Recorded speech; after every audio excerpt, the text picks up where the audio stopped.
Amigos, buenas noches.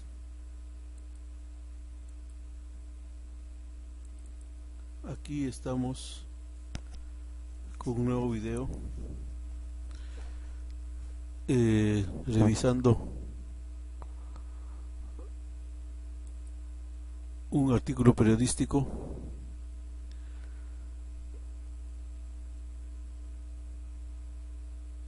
donde nos habla acerca de quién fue el presidente de Estados Unidos que quiso frenar a Chile de invadir Perú y por qué lo mataron. Bueno, dice, no, se trata del presidente Garfield, uno de los pocos mandatarios de los Estados Unidos que fue junto a Kennedy y Lincoln asesinado. Entonces aquí el autor, que es Benjamín Marcelo, describe el artículo donde habla, ¿no? En el Perú, por evidentes razones, solemos observar con especial ahínco la década de 1880 como una de las más nefastas en nuestra historia republicana, a tal punto que no es tradición resaltar los otros acontecimientos que ocurrían en el globo, como el establecimiento del Imperio Alemán por Bismarck y los percances de la doctrina Monroe en Estados Unidos. Sin embargo, ningún hecho está aislado de su contexto, y el caso de la Guerra del Pacífico y nuestro conflicto con Chile tampoco lo es. Obviamente acá el articulista está haciendo hincapié en el contexto que se desarrollaba ese hecho histórico. Entonces, ¿qué pasa? Claro, en la época, bueno, siempre cuando uno analiza o revisa hechos históricos, siempre hay que enfocarse o hay que tratar de ubicarse en la época, ¿no? No es válido hacer un juzgamiento o un análisis con la fecha actual, ¿no? Siempre hay que ubicarse en la época. Entonces, si nosotros suponemos que ahorita estamos en pleno conflicto en 1880, podemos notar unos aspectos muy resaltantes, ¿no? Características de la época. Lo más resaltante es, por ejemplo, el sistema de comunicaciones, ¿no? En esos tiempos, pues, la única forma de comunicarse era con el telégrafo, y acá en el Perú, vía por correspondencia, ¿no? Con cartas, cuando se trataba de comunicarse a sitios donde no había, pues, telégrafos.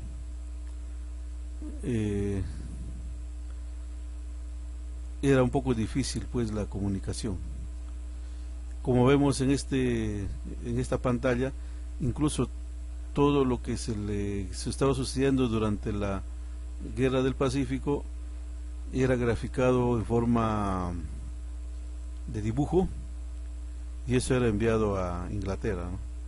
O sea, la persona que estaban al tanto de los acontecimientos dibujaban, o sea, porque ese tiempo no existía, o de repente no había todavía la fotografía, entonces dibujaban los hechos, y esa es la única información gráfica que se cuenta, no solamente dibujos. Por eso que dice, ¿no? Había otros hechos, obviamente, y bueno, que era el contexto de la guerra, así como el contexto del descubrimiento de América. Nadie habla de ese contexto, ¿no?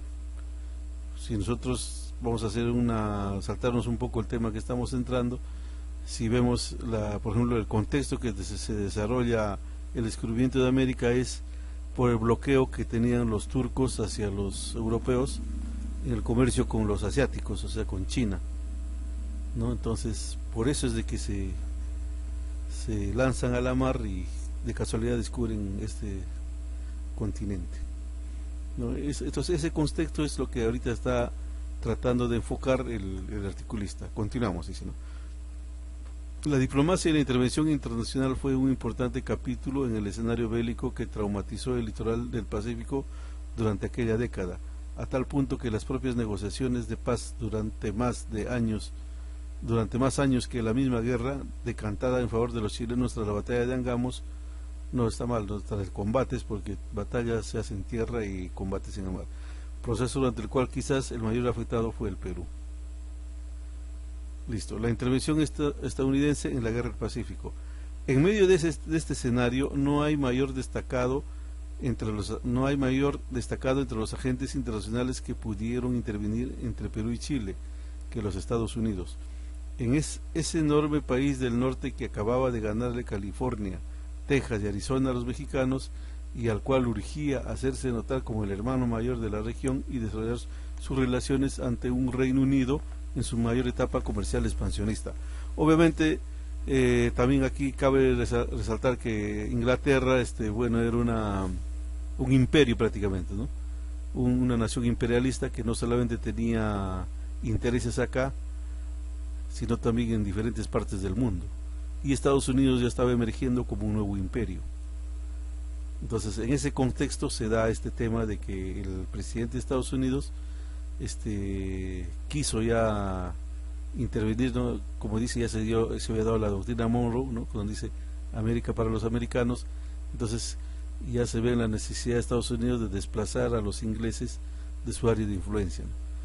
Entonces hay dos personajes clave para considerar y cuyas acciones no son de todo conocidas por los peruanos: James A. Blaine, uno de los secretarios de Estado durante la guerra, y James Garfield, 20º mandatario de los Estados Unidos. El gobierno de Garfield fue uno de los más cortos y particulares, duró apenas meses, ya que fue interrumpido por su repentina muerte. De hecho, es uno de los pocos jefes de Estado de aquella nación que murió asesinado, junto a Abraham Lincoln y John F. Kennedy, que son los presidentes asesinados también, ¿no? que son los que más se ha divulgado, ¿no? En cambio de Garfield no se ha divulgado mucho que fue un presidente asesinado.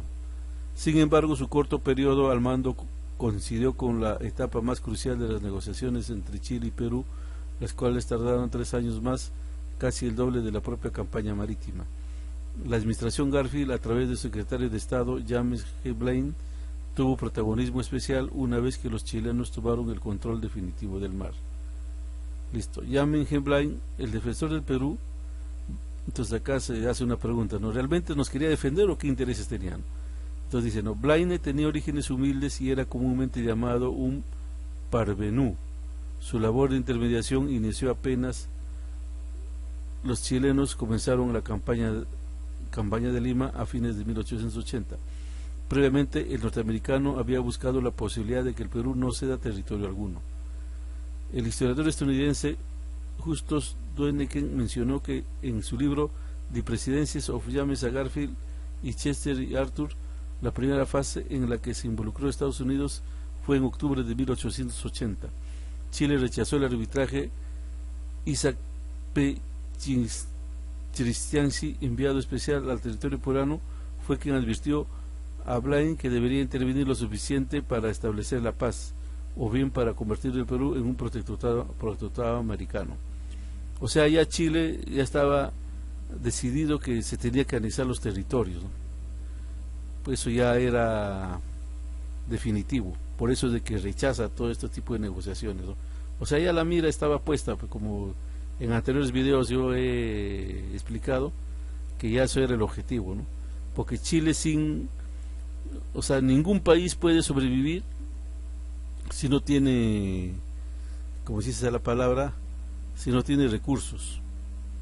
Entonces Chile nace a la subida republicana porque Chile no existía, obviamente, porque era una capitanía sometido al virreinato. Entonces, para poder existir Chile tenía que tener una base económica, y Chile no tenía una base económica predominante, ¿no? Entonces lo único que le quedaba era apoderarse de los yacimientos de Antofagasta, ¿no? y de Arica, o sea, Tarapacá, donde existían pues la riqueza del salitre y el guano, ¿no? Por eso se llama el conflicto de la guerra del salitre. Entonces, si ellos no conseguían ese objetivo, podría esa república casi no existir, ¿no? O simplemente ser como un paraíso fiscal, como lo puede ser Uruguay, como lo son esos pequeños países actualmente ¿cómo se llama? En el Caribe, ¿no? Que son paraísos fiscales. O sea, países de lavado de dinero, ¿no? Ya sea del narcotráfico, de la corrupción de gobiernos, que es manejado por los ingleses, obviamente, ¿no? Entonces eso es lo que realmente en el fondo se perseguía, ¿no? Para que Chile pueda existir como nación o como república tenía que tener una base económica, y la única base económica que podía plantearse es pues apoderándose de los territorios de Antofagasta y Tarapacá y Arica del Perú, pero más le convenía a Antofagasta porque justamente de ahí sacan el cobre de Chile ahorita, ¿no? Como primer productor mundial de cobre creo que es Chile. Entonces, si no fuera por esa riqueza de cobre que arrebataron solo a los bolivianos, Chile no podría ser no tendría pues una situación económica predominante, ¿no? Entonces ahí es donde se explica de por qué es rechazado al enviado de Estados Unidos, ¿no? Por los chilenos. Ya tenían claramente lo que debían hacer. Entonces continuamos. En The Condor and the Eagle, Lawrence A. Clayton afirma que Blaine se sentía a favor del Perú, no solo porque creía que los peruanos tenían razón, sino porque veía a Inglaterra como el artífice detrás de la agresión chilena. Es un completo error ver como una guerra de Chile contra el Perú. Es más bien una guerra británica contra el Perú usando a Chile como instrumento, diría Blaine. O sea, y él ya la tenía clara, ¿no? Él decía que Chile solamente era un instrumento, como es hasta ahora, ¿no? Cualquier país de nosotros somos instrumento de las potencias, porque ellos nos manejan a su regalado gusto. Así que no solamente Chile, ¿no? El problema es que para nosotros llegamos a la conclusión que la independencia en nada nos ha beneficiado, ¿no? Ahí nos ha perjudicado uno de estos acontecimientos, es el cercenamiento territorial. Tras su entrada a Lima, los chilenos se sentían en potestad de imponer sus condiciones, y no era ciertamente el Perú el que podía frenar sus ambiciones de territorio. Es aquí donde la intervención de Blaine cometería grandes errores, al menos bajo el punto de vista de los estadounidenses, ¿no? ¿Qué intereses tenía Blaine? Según Clayton, Blaine era notoriamente antibritánico, además de pro-irlandés. No obstante, sus movimientos en favor de Perú no han sido siempre percibidos en favor de su nación, tanto por entonces como por la historiografía posterior. El profesor de ciencia política de la Universidad de Saskatchewan, Jason Sorbas, menciona en su tesis Misstep and U-Turn: The Influence of Domestic Politics on American Chilean Policy During the War of the Pacific. Blaine, quien fue secretario de Estado por apenas 9 meses, optó por un rol activista a favor de Perú, que tendría consecuencias negativas para su país por los siguientes 65 años. El interés británico. Sorbas afirma que mientras la guerra continuaba y Chile disfrutaba de sus éxitos, una fuerte opinión creció en las esferas mercantiles británicas de que una victoria chilena estaría a su favor. Ellos creían que Chile era la república más eficiente y energética de la costa del Pacífico. La reacción chilena. En Chile, las disputas ante lo que se debería exigir tras la victoria sobre Perú eran también latentes. El público chileno demandaba que Lima fuera tomada, señala Sorbas. La sed de sangre se elevó y mucha prensa exigía al gobierno chileno que se exterminaran al enemigo, al igual que el Reino Unido y Argentina habían aniquilado a los zulúes e indios. Esto ciertamente podría configurar un dilema entre los esfuerzos de Blaine y ya la establecida ventaja a favor que tenía Chile en el conflicto. Vale recordar que durante los 3 años que duraron las negociaciones de paz, la guerra no se detuvo, al menos no del todo, porque los chilenos se rehusaron a aceptar un armisticio en muchas ocasiones. Entonces tenían claro los chilenos que era mejor exterminar hasta que se rindan, ¿no? Está muy claro esa intención. El factor del asesinato. En James G. Blaine, Architects of Empire, Edward Crapo recoge las intenciones del presidente Garfield por seguir la política de Blaine. Fue él mismo que le autorizó a organizar una conferencia panamericana en 1882 para mediar entre los conflictos de Chile y Perú, de México y Guatemala.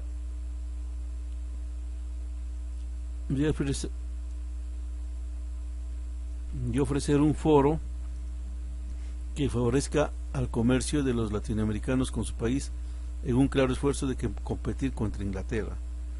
Se dan cuenta que los conflictos, las guerras, en el fondo son temas económicos, ¿no? Como siempre es la característica, ¿no? Y ya lo demás, lo que nos cuentan los libros de historia es otra cosa, no es un cuento, pero en el fondo son estos temas de comercio prácticamente, ¿no? De comercio, de explotación de recursos. Dice, el fallo de la política estadounidense se tradujo en decisiones revertidas, que incluyó la cancelación de la conferencia panamericana tras la muerte del mandatario Garfield, en negociaciones en las que hubo secretos y se hicieron evidentes las diferencias entre los delegados que asignaba Blaine, como William Truscott y Stephen A. Hulburt, al menos bajo la opinión pública. Ciertamente, los Estados Unidos quisieron frenar a Chile de sus ambiciones territoriales, pero lo hicieron de manera ineficiente que fue mal vista por todos, especialmente los chilenos. Los esfuerzos infructíferos de Blaine serían calificados luego de vergüenza internacional. Al final, Chile consiguió todos sus objetivos para la guerra, incluyendo el dominio de la parte más valiosa del Perú, 250 millas de territorio de costa. No había nada que los Estados Unidos pudiera hacer.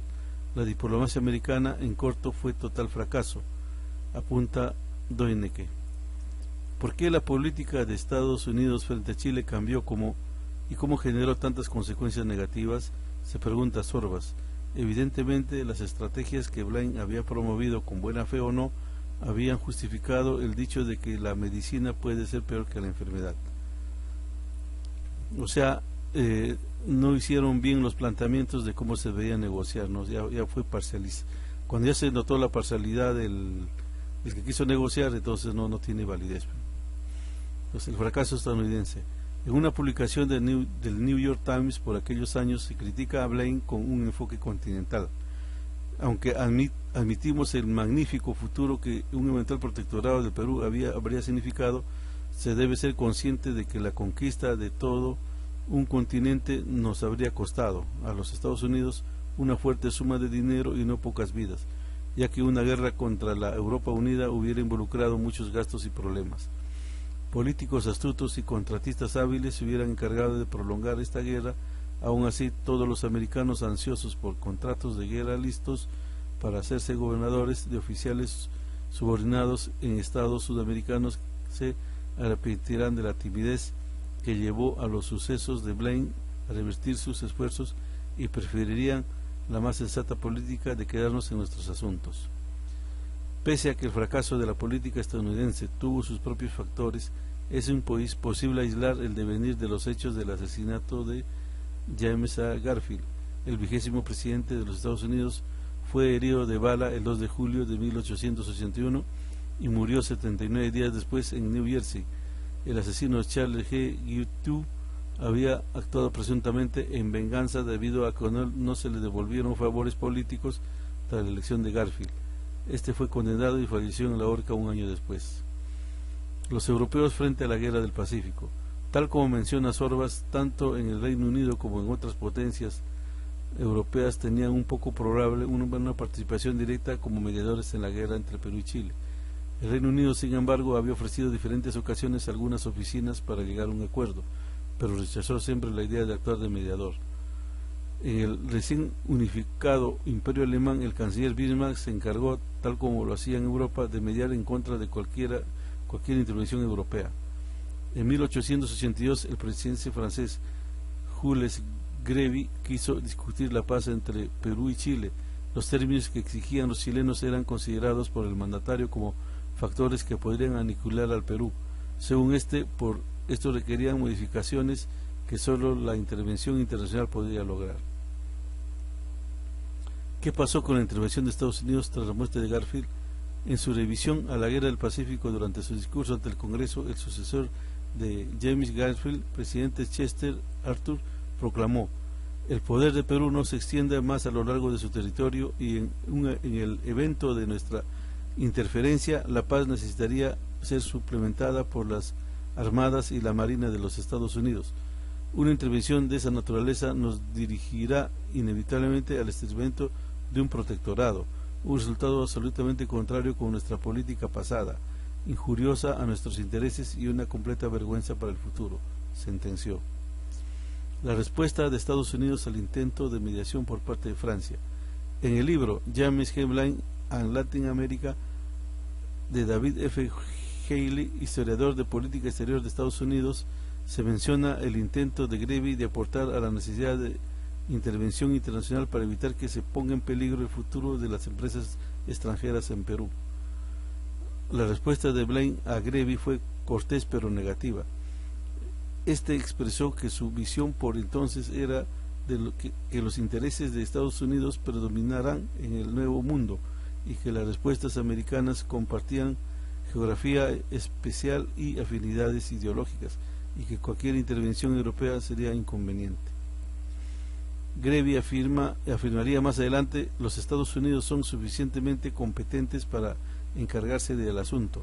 Asimismo, el presidente de la Tercera República Francesa expresó al ministro estadounidense en Francia que la anexión de territorio de una nación derrotada por sus conquistadores era contraria a los derechos de las naciones, así como los intereses de los intereses neutrales.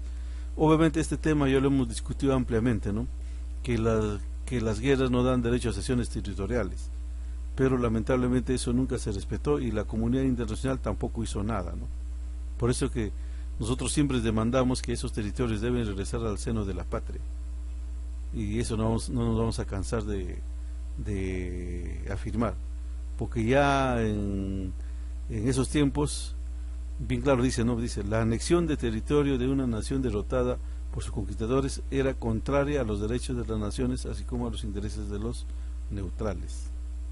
¿Se dan cuenta? Entonces ya desde antes de la guerra ya se manejaba esos conceptos y se tenía que respetar, ¿no? Apoyo del Reino Unido a Chile en la guerra del Pacífico.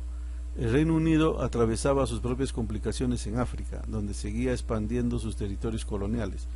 La guerra contra los zulúes en Sudáfrica demostró ser un reto para la entonces potencia militar en el mundo. La guerra anglo-zulú inició en enero de 1879, 3 meses antes de la guerra del Pacífico. Al mismo tiempo ocurría el llamado el Gran Juego de ajedrez entre el Reino Unido y Rusia imperial por Afganistán. Ambos hicieron su propia guerra fría, temiendo el ataque del otro. ¿Qué intereses tenía Inglaterra con la guerra del Pacífico? Pese a que el Reino Unido siempre se mostró en rechazo ante la intervención en el Pacífico, lo cierto es que por aquellos años atravesaba su mayor expansión colonial comercial. A 100 años de la independencia de los Estados Unidos, los ingleses ya tenían el control comercial de Hong Kong en China tras la guerra del opio, y el Raj británico apenas se había impuesto en la India.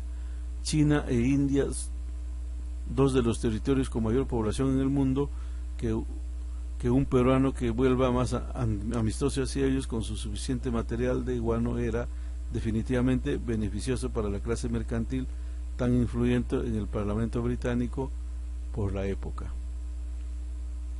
Ahí está, dice bien claro, ¿no? Bien. China e India, dos de los territorios con mayor población del mundo, que un puerto peruano que vuelva más amistoso hacia ellos y con suficiente material de guano era definitivamente beneficioso para la clase mercantil tan influyente en el Parlamento británico por la época. Entonces aquí el guano era la clave del conflicto. Eso ya se ha desarrollado ampliamente, pero nunca se le ha dado el enfoque real, ¿no? ¿Cuál es el enfoque real? Que yo sostengo esta tesis, que si tú tienes un recurso natural y es tu soberanía decidir sobre ese recurso, entonces aquí el problema era de que como le subió el impuesto y los otros dijeron hay un contrato y por eso hicieron la guerra, ¿no? Que esa fue la causa real, ¿no? Por el alza del precio de los impuestos y por una violación al contrato. Bueno, si a mí no me respetan el contrato, yo no tengo que hacer la guerra, no, simplemente tengo que retirarme y denunciarlo en los tribunales o hacerle una acción legal, ¿no? Pero como se dice acá, el objetivo no era ese, el objetivo era apoderarse de los territorios. Por eso que la invasión armada, y el resto es ya lo que nos cuentan. Como se dice bien claro, ¿no? en una guerra la primera víctima es la verdad, ¿no? La verdad nunca se llega a entender cuando ya los hechos se dan, ¿no? Ya cuando se firman los tratados de la paz y cómo queda el panorama, ahí se ve, ¿no? La verdad de fondo, qué es lo que se quería en el fin, ¿no? El fin real era, bueno, la cesión territorial y que Chile se apoderara de esos territorios que ahora justamente están explotando ahí el cobre, ¿no? O sea, ese cobre que se explotan ahí en la mina de Codelco, Chuquicamata, ese es de los bolivianos, ese no es de los chilenos. Entonces, eso fue pues, la verdadera intención, ¿no? La intención que ellos ya conocen dónde están los recursos y entonces ya empieza la explotación que ahora tienen ese beneficio. Que si nosotros diríamos, no señores, acá se debe cumplir los derechos de los pueblos, para eso se han creado las repúblicas, y devolver, ¿no?, esos territorios tanto a los chilenos, a los peruanos y a los bolivianos, y devolver el dinero y toda la riqueza que ellos han generado ahí, ¿no? Porque eso ha significado a la larga la postración económica de nuestros pueblos. Ahora se habla mucho, ¿no?, diciendo que en nuestras manos, que somos ineficientes. Eso es como digo, una falacia. Cuando tú eres un país soberano, los países o los imperios que quieren, ¿cómo se llama?, someterte, simplemente te cierran los mercados, pues te boicotean, ¿no? Buscan la forma de cómo caigas y nunca te dicen que te lo han hecho, que te han boicoteado, que te han cerrado los espacios, ¿no? Simplemente te van a decir que eres ineficiente. Y eso es lo que ha pasado en la guerra del Pacífico, ¿no? O sea, al Perú lo han preparado para que sea un país que no tenga la forma de cómo levantar cabeza, porque nosotros éramos un imperio en el virreinato, éramos un imperio. Entonces, ¿para qué se destruye el virreinato? Para controlar los mercados, porque en ese caso, en ese tiempo, la corona española, a través del virreinato, controlaba el negocio mundial, ¿no? Y los puertos acá, el Callao y Valparaíso eran pues los puntos claves, ¿no?, donde los ingleses no podían entrar. Y Inglaterra era un imperio en expansión. Entonces ellos financiaron a Bolívar y San Martín, ¿no?, que va a ser motivo de otro video, y entonces destruyeron pues el virreinato. Estamos hablando de un virreinato, aquí no estamos hablando de colonia, estamos hablando de un virreinato. ¿Qué es un virreinato? Es un reino paralelo al reino de España. O sea, no era una cosa que había un sometimiento, que acá ¿cómo se llama?, se explotaba a la gente, ¿no? Eso es parte de lo que nos cuenta. Entonces ese virreinato fue destruido y entonces fue balcanizado Sudamérica y se crearon repúblicas con gente que ni siquiera sabe qué es una república, qué es una democracia, qué cosa es un presidente, ¿no?, que no maneja conceptos. Por eso yo siempre digo, eso lo que estoy manifestando ahora es la guerra del Pacífico en ese contexto, pero ahora vamos a ver de un punto de vista de lo que pasa hoy en día, de lo que pasó en esa época, ¿no? Como ahora se está planteando, por ejemplo, ¿no?, de hacer una nueva constituyente, esas cosas, ¿no? Tú no puedes hacer nada a espaldas de los pueblos sin que los pueblos entiendan lo que se hace. Por eso que perdimos las guerras, ¿no? Porque acá los gobernantes toman decisiones y la gente no tiene las convicciones, no tiene los conocimientos del por qué suceden los hechos, a tal punto que en la guerra del Pacífico los arequipeños no querían participar de la guerra. Una de las causas es de que Arequipa pues no se sentía de repente ¿cómo se llama?, parte de la patria. Entonces ellos optan por quererse declarar neutrales, ¿no? Entonces Arequipa pues prácticamente es un terreno, como se dice, amistoso para los chilenos, donde podían poner sus bases, etcétera, ¿no?, en ese litoral, y es por ello que no se podía aplicar las otras tácticas de guerra, para que Chile no podría avanzar sobre Lima. Entonces ahí tenemos un problema, ¿no?, de identidad nacional, de patriotismo y de, ¿cómo se llama?, y de dignidad, ¿no?, de lo que, mejor dicho, un problema de convicción de lo que es tu nación. qué es tu nación, qué es tu dignidad, qué es tu espacio vital, ¿no? Entonces, si hoy día vemos ese tema, pues como estamos viendo ahora, ¿no? Que el Perú está en un caos, ¿no? Que quieren vacar a este presidente y hay un Congreso dividido, ¿no? O sea, esto mismo que estamos viendo ahorita se vivía en esa época y es cuando entraron los chilenos. Entonces no sería nada raro que ahorita se aproveche este caos y vuelva a la carga, pues, algún país, ¿no? Que puede estar mejor, preparado, pues como Brasil o mismo Chile nuevamente, ¿no? O otro país, y tomar por la fuerza, pues, algún pedazo de territorio peruano, porque como les explico, ¿no? Perú es un país muy rico en recursos naturales, extremadamente rico, ¿no? La riqueza marina, minerales, turismo, ecoturismo, Amazonía. Somos la puerta del Asia, donde Asia está, pues, en auge económico, mientras que Europa está en crisis. Los asiáticos están, pues, en apogeo y necesitan al Perú para sus negocios, ¿no? Entonces, si nosotros seríamos realmente conscientes de lo que tenemos, no estaríamos en estos pleitos. ¿Por qué? Porque los traidores de la patria de hoy están que quieren que nosotros sigamos como estamos, como una colonia, ¿no? Que son traidores. Ellos son conscientes de eso, ellos saben, solo que ellos reciben prebendas de estos grupos imperiales, ¿no? Estamos hablando, pues, ya hemos hablado de la mafia házara, hemos hablado de los sionistas, ¿no? Que obviamente ellos han operado también en la guerra de 1879, ¿no? Ellos han estado también ahí, escondidos, igual que ahora, ¿no? Por eso que yo llamo a la reflexión a los compatriotas, ¿no? Que sean conscientes, seamos conscientes, ¿no? Que ya debemos de dejar nuestras diferencias y unirnos todos y hacerle frente y, bueno, pues reclamar nuestro espacio, ¿no? En el mundo. Nosotros estamos llamados a ser la primera potencia económica del mundo, aunque no militar, pero deberíamos serlo. Entonces, ¿qué debemos plantear ahorita? Ahorita debemos plantear primero armarnos hasta los dientes, ¿no? Ir a las Naciones Unidas y decir, el Perú como país soberano es un país que se va a armar, tiene que defender sus recursos naturales. Ahora se dice, no, que las Naciones Unidas garantizan la paz. Ya, muy bien, las Naciones Unidas nos garantizan la paz, entonces bajo ese concepto, entonces, que se desmantele la industria militar norteamericana. Si garantiza la paz, entonces hay que desmontar todo lo que es fabricación militar, ¿no?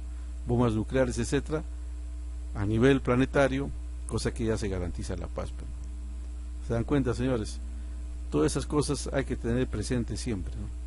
Entonces yo por eso siempre recalco el tema de esto, ¿no? Para nosotros, para mí sobre todo es un hito, esta guerra del Pacífico, ¿no? De cómo nosotros como república hemos ido perdiendo los territorios donde había bastante riqueza, que hubieran sido, pues, prácticamente nos hubieran ya en esa época convertido en una potencia económica en el mundo, pero lamentablemente nuestros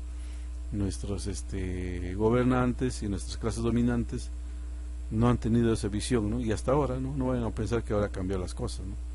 Ahora mismo no tienen la visión, no tienen, pues, ese concepto, porque en su cabeza, para mí, que no les da, no ven, no lo ven. Dice, no, el Perú no puede ser más que un exportador de tierra, materias primas, no. ¿Por qué? Porque su cerebro no les da, ¿no? Incluso yo, cuando converso con mis amigos que son también de la universidad, porque también soy graduado universitario, yo le hablo, ¿no?, de esas cosas. No, que es mucho, que ya no va a dar tiempo, ¿no? Porque se sienten incapaces. ¿Por qué? Porque no han logrado sus objetivos. ¿Se dan cuenta? Por eso les digo, ¿no? Si yo tendría la oportunidad de ponerme al frente de la República, tengo yo los mecanismos de cómo esto se transforma. No hay necesidad todavía de ser un gran inteligente, ¿no? Si Pedro Castillo, así, un profesorito de escuela que nunca ha dictado, creo, ni clases, ¿cómo se está manteniendo ahí? Siempre hay que encontrarlo, siempre se encuentra, siempre. y siempre se encuentra amigos y siempre se encuentran las herramientas, solo que le falta más, como se dice, ser más decidido, ¿no? Más decidido. Entonces yo, por ejemplo, ¿qué hago? Ya que los ronderos están ahí acosando, ya me junto a los ronderos, les doy un mensaje diciendo, bueno, ya, ustedes y nosotros corremos el riesgo a cualquier precio y tomamos el control de la nación, y listo, se toma el control de la nación. ¿Quién se va a oponer? Al primero que se opone, lamentablemente, pues hay que aplicar la ley de la guerra, ¿no? O eres tú o soy yo, no hay otra alternativa, señores. Bien, entonces me estoy extendiendo ya a otros temas, porque lamentablemente, como ustedes ven, ¿no? Si no hay una como se dice esa palabra, si no hay una intervención fuerte, no se logra, como los chilenos han logrado, a sangre y fuego, ¿sí o no? Igualito queremos recuperar el control de la nación, va a tener que ser de la misma manera. Queremos recuperar los territorios ocupados, para mí ocupados, ¿no?, por Chile, tenemos que proceder de la misma manera.